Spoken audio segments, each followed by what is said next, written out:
And now to a major announcement in Salt Lake about the progress being made with the Salt Lake City Police rape kits. ABC4's Nick McGurk just getting out of the City Council meeting where this was discussed, joining us live with that update. Nick? Emily and Don, this is being called a big win. All of the rape kits have been processed in the city of Salt Lake. You know, it was in this City Council building 5 years ago that the order came down to make sure these kits got processed.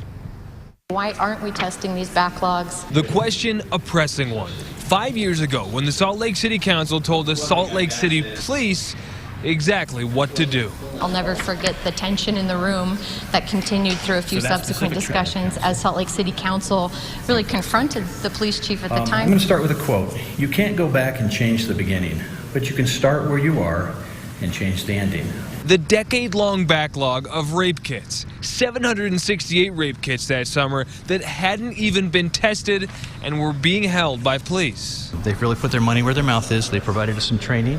Since then, under the direction of a city council ordinance, officers were trained, and the council set aside money for a forensic scientist to make sure the kits are processed as fast as possible. If you've been sexually assaulted, we're going to give you the best investigation from the very minute an officer shows up on your front doorstep. It's a major cultural shift for Salt Lake City Police Department. Today, a message that victims should be believed. We will never get behind again.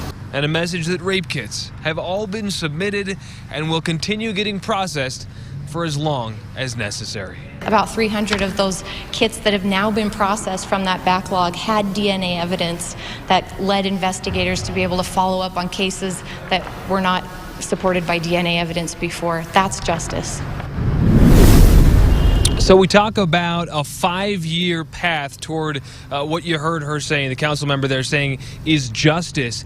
In the last 5 years, though, there have been more reports every single year of sexual assault. And we asked the police chief about that today, and he said he really believes not only the Me Too movement, but a lot of work locally, that victims simply feel more confident to come forward than ever before. Live at City Hall, I'm Nick McGurk, ABC4 News. Nick, thank you for that report. Well, the Davis